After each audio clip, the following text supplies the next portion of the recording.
It's with great thankfulness to and anticipation that we are reintroducing Brooke Taylor, who came and talked to us, it's probably 2.5 years ago, and Stephen Raider-Ginsburg from Field Arts and Events Hall. Well, we've all seen it grow, become part of our waterfront. And so we're going to hear more about the details as it rolls out towards the grand opening. Our first speaker will be Brooke Taylor, more well known as Judge Brooke Taylor, who is a native son of Port Angeles and graduate of Port Angeles High School. Brooke left Port Angeles to pursue higher education opportunities, returning home with his Bachelor of Arts from Stanford, followed by a Juris Doctor from the Virginia School of Law. He was in private practice in Fallon County for 36 years, interrupted only by a term as prosecuting attorney. Brooke was president of Washington State Bar Association from 2004 through 2006, and after being elected 3 times to the Fallon County Superior Court, retired in 2014. Retirement was short as he assumed the role of president and chief fundraiser for the Port Angeles Waterfront Center, doing business as Field Hall. He is on the board of directors, or he has been the board of directors in many ways, has continued to the present. He is joined by Stephen Raider-Ginsburg, who we honor as the executive director. He joined the team in August of 2021. His work is focused on closing out a $50 million capital campaign, getting ready for the grand opening and beyond that. Stephen began his career at the New World Theater under the direction of Roberta Uno of University of Mass Amherst, and then went on to work with some of the nation's most illustrious theater makers, including Anna Devere Smith, Shakespeare and Company, Augusto Boal, Sojourn Theater, the Civilians, and others. In 2001, Stephen co-founded the award-winning original creation theater company Heartbeat Ensemble. Stephen was elected by American Theater Magazine as one of the 25 young theater artists most likely to influence theater in the next 25 years. He was also recognized as a 2018 State of Connecticut Performing Artist Fellow by the Hartford Business Journal on its 40 and under 40 list. For over 2 decades, Stephen has provided executive leadership to nonprofit arts, higher education, civic, and philanthropic organizations. Most recently, Stephen was the director of the Odorino Center for the Arts and Humanities at the University of St. Joseph, mission-based, world-class performing arts presenter that receives over 30,000 guests a year. So with that, welcome, and come on up, Brooke.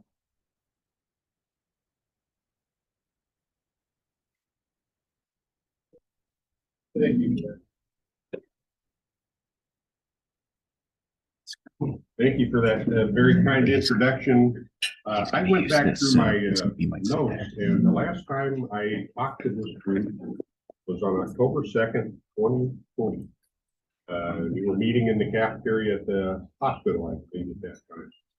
And I couldn't possibly go through everything that's happened since then, but I do recall we were about 55% complete in our construction, and that was before the pandemic forced us into the situation where we had to pause construction for 16 months. We then resumed construction last August 1st, and the building will be open to the public on July 1st, which is like 3 weeks from now, believe it or not. After 8 years of work, it is finally all coming together. The only thing that hasn't completely come together, of course, is the capital campaign, because we raised plenty of money to build the building based on our original construction contract. But then the pandemic intervened, and the aspect of that nobody saw coming was it added approximately $7 million to the cost of the project during that 16-month pause. Nothing we could do about it, except just do what every nonprofit in Port Angeles I've ever been involved with does. you roll up your sleeves and figure out a way to make it happen. That's what we're involved in doing right now. And that includes generous support from a lot of people in the Nor'Wester Rotary Club. I would like to tell you one story, and then what I'm going to do is just give you a quick update, and then Steve's got the good stuff, talk about the Grande Opening, about programming, about what you're going to see in this beautiful building. But one story that I think is quite telling about the project, state has a program called Building for the Arts. And it's created by statute. It exists, and every 2 years when the legislature meets in general session, they award grants based on the Building for the Arts program. Building for the Arts program is run by the Department of Commerce. And what they do is every 2 years, they solicit grant applications from arts and humanities related construction projects. Money only goes to capital projects. It's a matching grant. For every dollar you get from the state, you have to match it with 2 of your own from other sources. Maximum amount of grant you can get is $2 million. So to do that, you've got to show you've got an additional $4 million raised elsewhere to match that $2 million. So it's a challenge.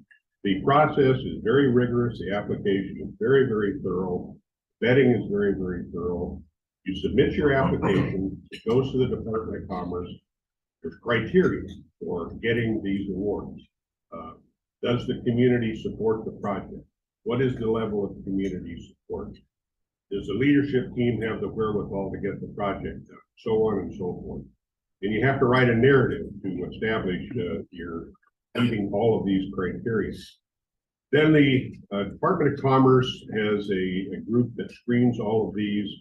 The ones that qualify, that satisfy all those criteria, are then passed on to the Washington State Arts Commission, which is a commission of 7 people who are experts in the arts from around the state, appointed by the governor, and they then review all of these applications and invite those who qualified, who made the final cut, to do an interview. They give you 15 minutes to do an interview. So this last time, Chris Fiddler, who was our previous executive director, and I actually did the interview from the bowels of the building during construction as a way to perhaps make our interview a little more memorable than the other 23 applicants who had qualified for an interview. At the end of that process, our project, the Field Arts and Events Hall, was ranked #1 in the state out of 24 competing applications and was recommended for the $4 million grant. That's the second time that has happened. The reason I'm telling you that story is that it tells me that we must be doing something right with this project down on the waterfront, because when it comes to endorsements for arts projects, that is the gold standard, getting ranked #1 by the State Arts Commission. So one of the things I want you to know is we are currently doing regular tours. We used to do them only sort of specially scheduled by appointment. We're doing them for the month of June on Mondays at 4 o'clock and Wednesdays. All you have to do is call the office down there at Oakland Railroad and make a reservation to be on one of those tours, because there's only so many people we can take. Still have to put on all of the protective gear, the hard hat, the vest, the gloves. You have to wear long pants. You have to have closed-toed shoes and all of these things, because it's still a construction project. But if you want to see the building before it's open to the public, and when you can still get into all the nooks and crannies, now's the time to do it. And I've been doing most of those tours. Had John Brewer on one very recently. They're a lot of fun for me, and people are blown away by what they see when they get inside that building. You have no idea looking from the street what you're going to see. Is that right, John? Absolutely. When you go inside, particularly the theater. You may recall that the heart of this mission is to build a world-class performing arts venue in Port Angeles, and that was based on the last will and testament of Donna Morris. So what we have built is the Donna M. Morris Theater in her honor and in her name. It's a 500-seat theater. It's absolutely beautiful. The acoustics, the lighting, you name it, everything is state of the art. And one of the most interesting naming rights campaigns we've had is to sell the naming rights to the individual seats. Each seat has a wooden armrest on both sides. One of them has a little indentation in it where a brass plate can go that has your name on it or whoever you want to honor. 500 seats in the theater, there's about 200 of those left. As we do more and more tours, obviously we're selling more and more seats. A lot of people won't buy a pig in the poke. They want to actually see a theater seat with a wooden place where their name could go, and now you can see that. And so it's becoming very real. That's a very popular way for people to leave a legacy gift to the community. With their name on it, your name will be there as long as that seat is there. So we have the building opening on July 1. Grand opening weekend, which Steve is going to tell you more about, is the last weekend of the month, 27th, 28th, 29th, and 30th of July. There's going to be lots going on. We have some concerts prior to that, be sort of in the nature of a soft opening. But I will tell you this, one thing we finally figured out about 2 years ago, as we could see this building was finally going to be real, is that we didn't have anybody on our board or on our staff that knew anything about running a theater. Hello, maybe it's time to go out and do a national search and find somebody that knows what they're doing when it comes to the theater operation business. And that includes not only the technical part of it, but how do you book artists? How do you deal with their agents, you know? And so we did a national search, and Steve Raider-Ginsburg popped right to the top of that list. And when we interviewed him, our screening committee just well looked at each other and said, that guy's a rising star. He's the one we want, because that's what we're looking for. Not somebody at the end of the career, not somebody at the start of their career who's experimenting with this job. We wanted somebody who's been there and done that, now wanted to move to the next level and take on a huge challenge. I don't think Steve had any idea how big the challenge was going to be, but he has hit the deck running and hasn't stopped running since. He has a very impressive background in arts management, as well as in the performing arts. And he is the one that has put together our entire program starting in July all the way through the rest of the year and into next year. So very happy to turn the mic over. He's got the good stuff to show you. Steve Raider-Ginsburg, our executive director.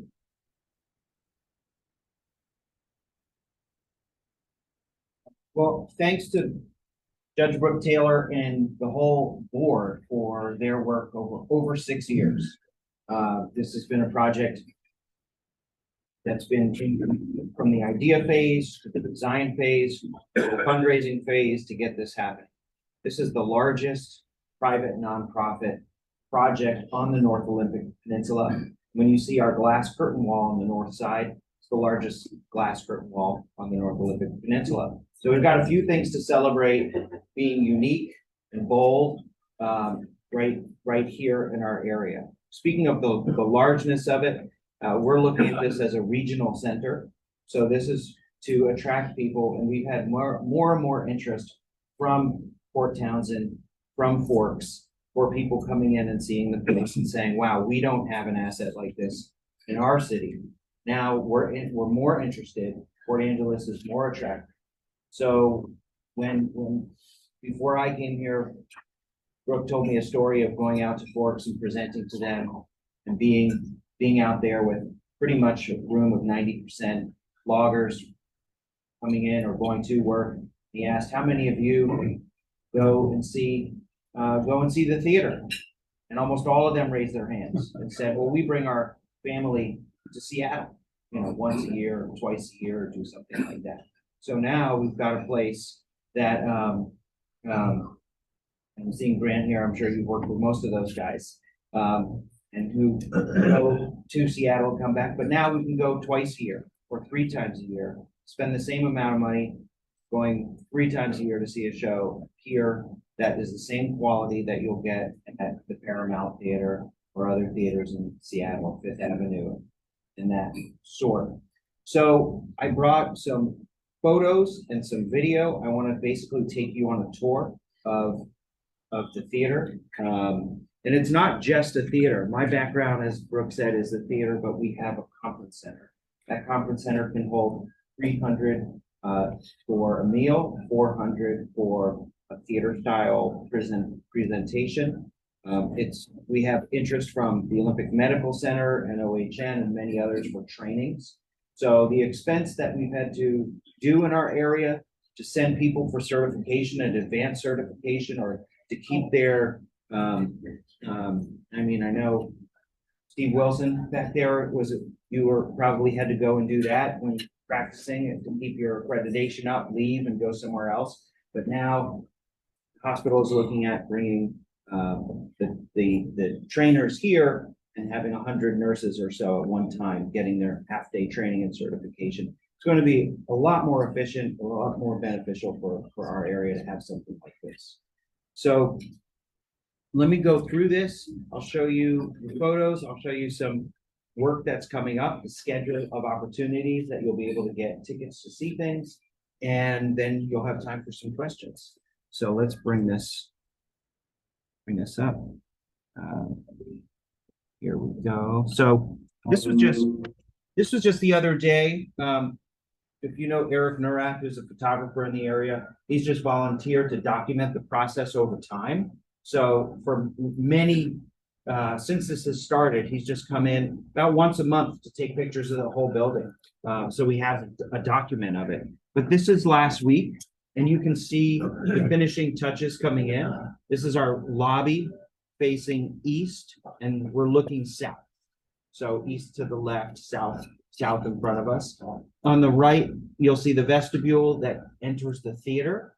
And then on the far end, there's a second vestibule. That's the orchestra level of the theater.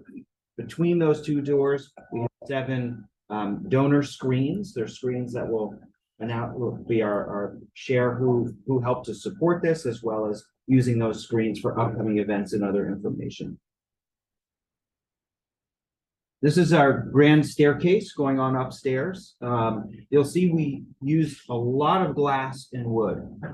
Glass, obviously, we use to be as visually transparent as possible, because we've got great views to the north towards Vancouver Island, and even more incredible views to the south towards the Olympic Range. So we wanted to make sure that in this really excellent location, it was the last developable parcel in downtown Port Angeles.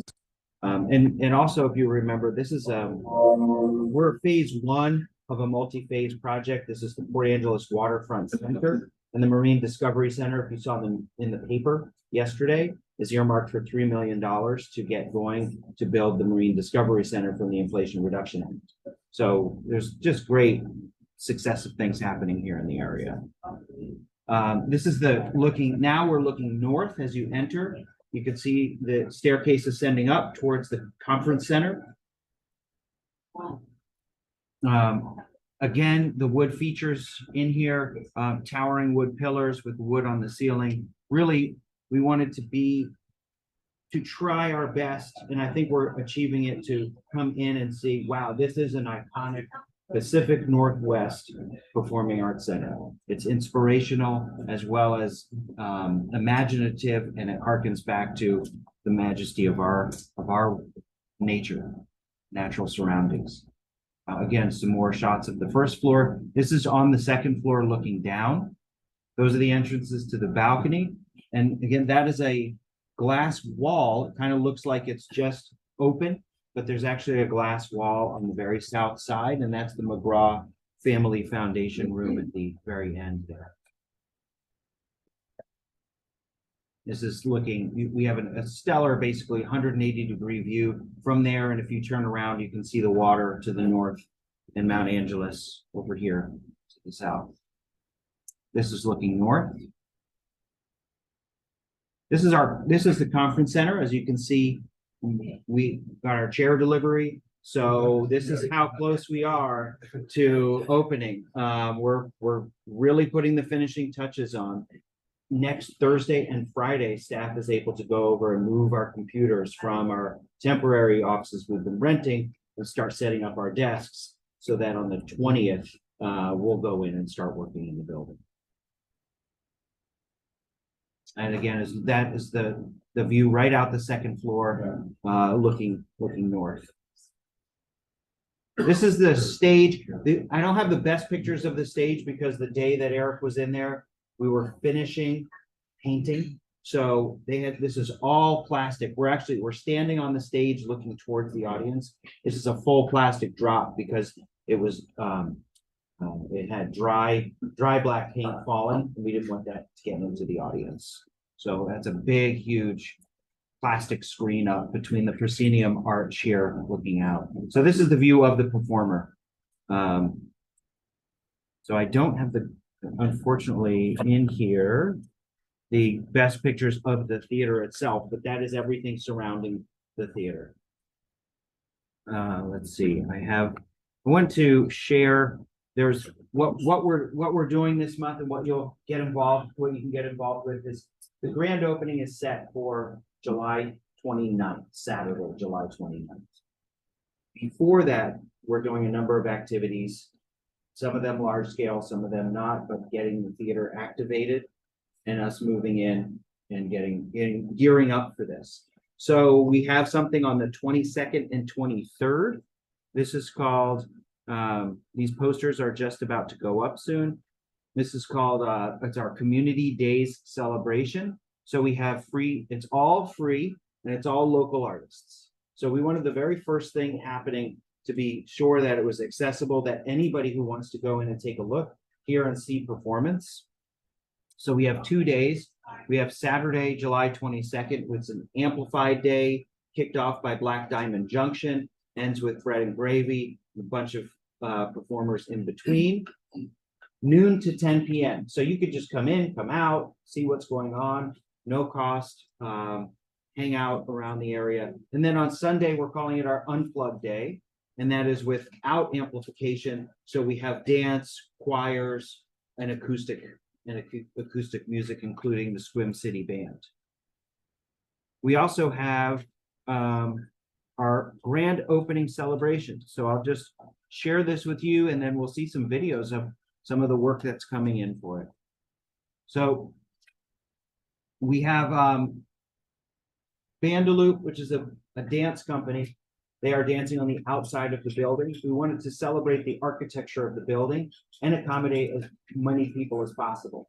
So from the north side of the building, right at that park, as part of Pebble Beach Park, this grass area, we'll put a community stage with more free music outside, picnic tables, food trucks, as well as 3 performances by Bandaloop, starting at noon.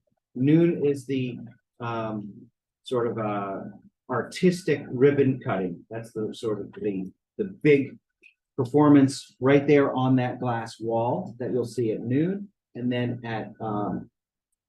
and then later on that day, 6 and 7:30, they will perform again, 20-minute performance outside with performances throughout the day. Now, the headliners on the stage will be Diane Scher. Diane Scher is a Tacoma-born, really A-list jazz and pop pianist who's recorded with jazz greats like Stan Getz, but also Stevie Wonder, Ray Charles, Vince Gill. It goes on and on who she's recorded with, and she's had 2 top charting albums. One was with B.B. King, and the other was with the Count Basie Orchestra. So celebrating Washington, and then we're calling this From Washington to the World. We go to the music of the Carolina Coast, and I'll play that for you in a moment, and also some music from Japanese taiko drumming and dance. And that group is from Portland, but many of them are Japanese American. So let's play you some video.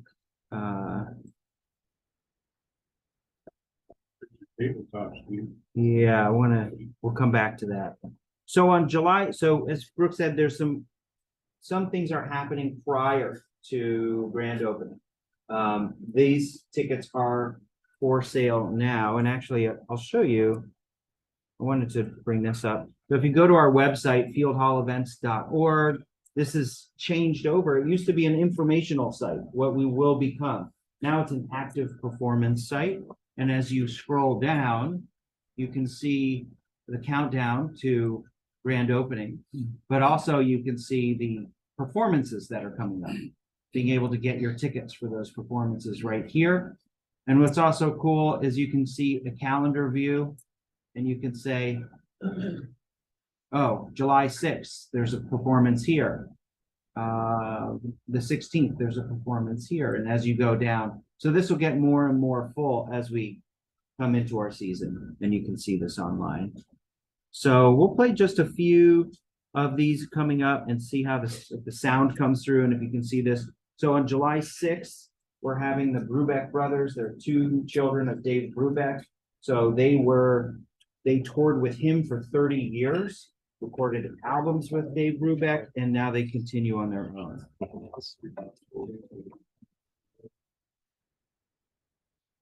So this is playing there. Dave Brubeck's famous Time Out. And that's the bassist and the drummer are his two sons. This was recorded at KNKX's studio in Seattle. So it's like studio recording in a small listening room.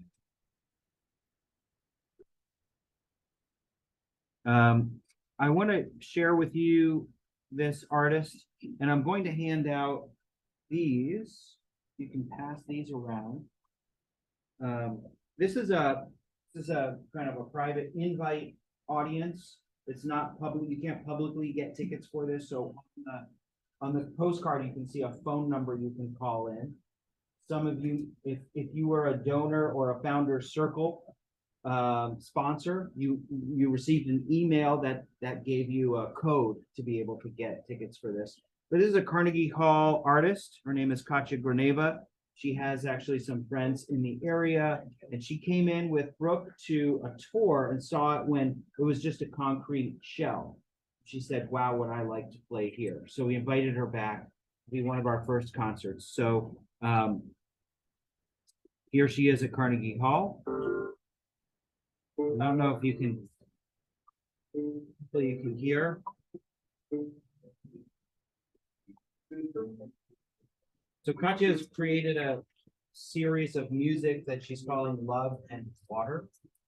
She sat in the area, looked at the water, looked at our art center, and put together a program she thought would speak specifically to really give the identity and personality of our space.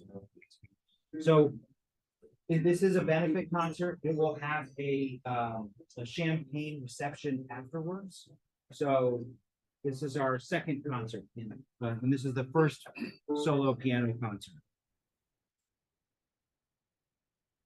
Just to show you what the dancers will look like on the outside of the building. The fun thing is they'll be rehearsing for 3 days before Saturday. So Wednesday, Thursday, Friday, you can go down to Pebble Beach and hang out and watch them work on it. And to me, that's some of the most fun because they're dancing and they're getting notes from their director, they're rehearsing, getting it ready. So I expect her to be proud starting Wednesday, just watching what's going on as they're hanging off the building on their rappelling ropes.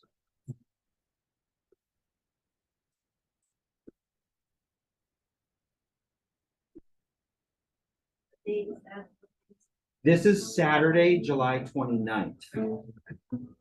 And the first time that they go is noon. So we will have 6 dancers on that wall. And so the fun thing about being on ropes, if you've ever been mountain climbing and you have suspension and then you can play with the gravity. So it gives them an additional kind of access to perform with as a dancer.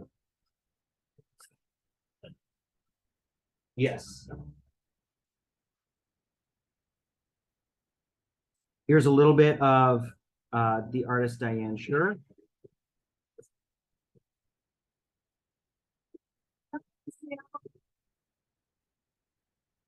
So she's turning 70 years old this year, and she's created a whole new tour. We're the first show of that tour, 70th birthday tour. That's a large national tour. She's telling stories of working with Ray Charles and others in the studio and live, and then playing songs she worked on creating. This is July 29th at 4 p.m. And if you're a donor or you're part of the founder circle, then you can purchase tickets the night before for a special extended price on Friday. I'll just try to do a couple more so I can show you. This is as we move through the world, this is a 2-time Grammy Award winning group called Raider-Ginsburg. They're the Saturday night headliner. They start at 8:30. They're sort of a very celebratory celebration band. So much joy to give.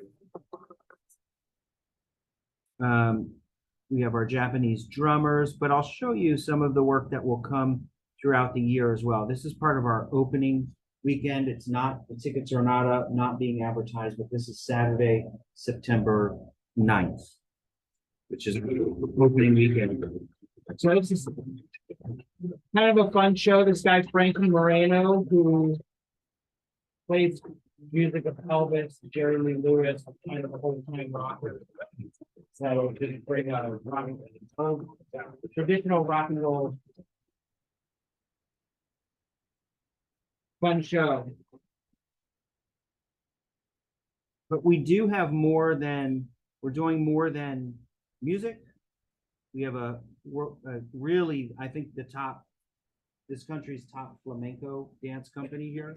Most of these were born in Spain, have moved here, they're based in New York City.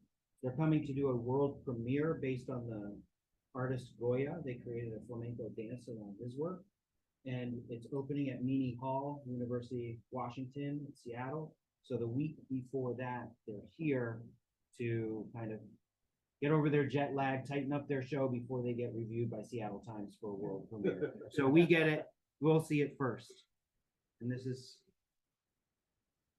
they're going to do an evening of music of flamenco in the conference center where we'll have Spanish tapas, food, and ways to engage.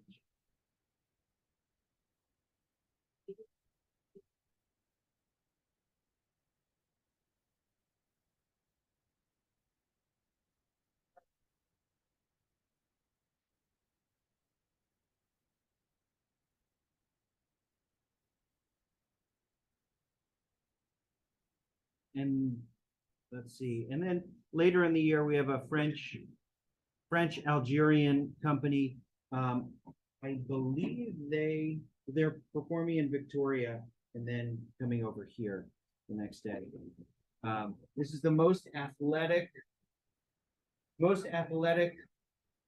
company I've ever seen doing incredible work.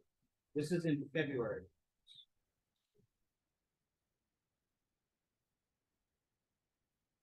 So we are looking at anchoring a lot of global tours to come through this area and perform here, as well as local groups.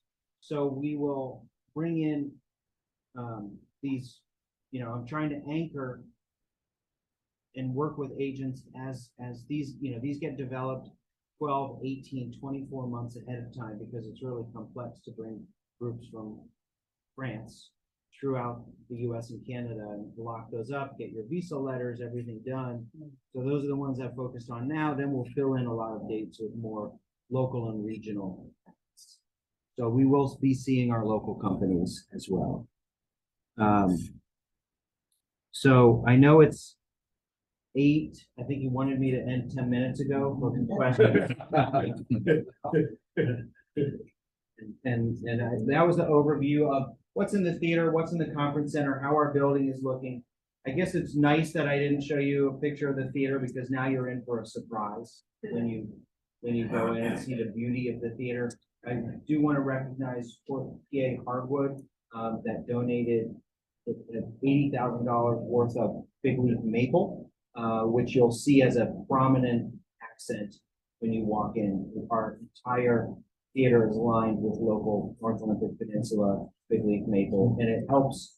It's essential for the acoustics, but it gives a beautiful look to the interior. So, can I tell a couple? I don't know if you have time or, yeah. This is an overwhelming.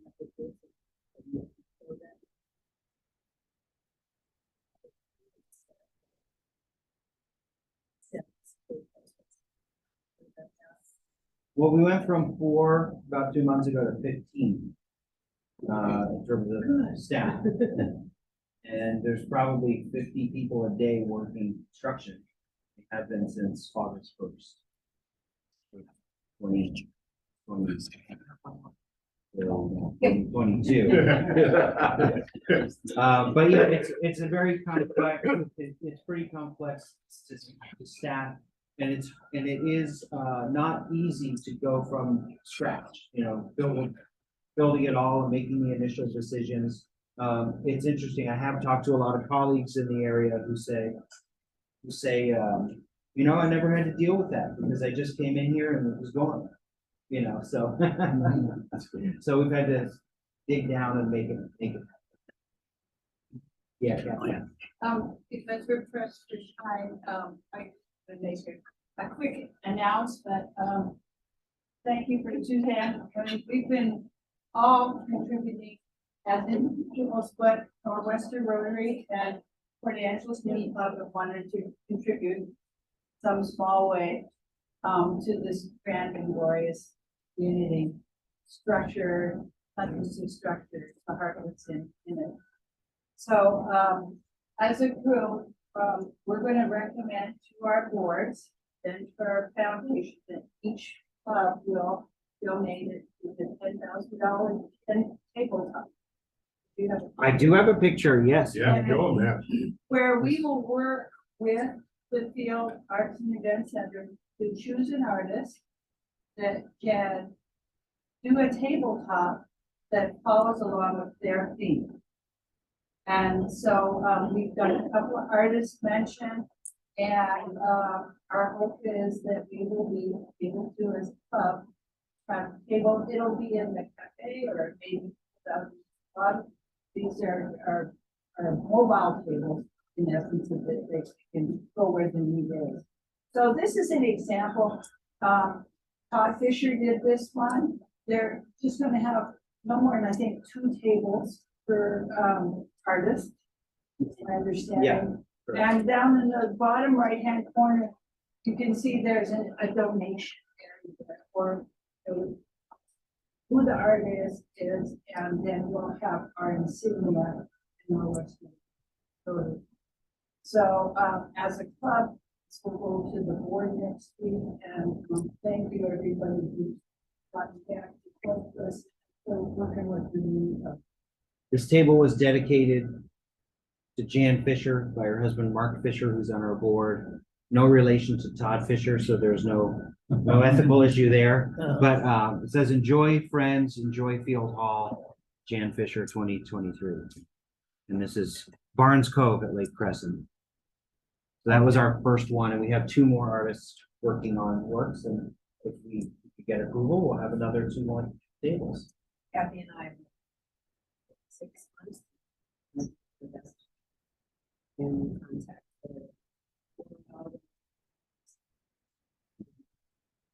Because that was. Wait till they see your table. I know. Yeah. Wait till they see it go, darn. I didn't mean to do that. So hopefully we'll have another, hopefully we'll have another announcement, you know, as to who will be working with it. And that's, Well, I just had a comment. I've already bought tickets to 3 of the opening month events. I can't wait. Yeah. So I really encourage you. I mean, these are top first class performances that are coming in. And it'll be well worth the time. And our advertising and posters go up next week, so I think they'll disappear. Some of our shows are over 70% gone, so it'll go quick. Well, Brooke and Steve, look, you two have done an amazing job, you know, on getting across the finish line here. This class A project, and we appreciate it, really putting us on the map. So thank you very much.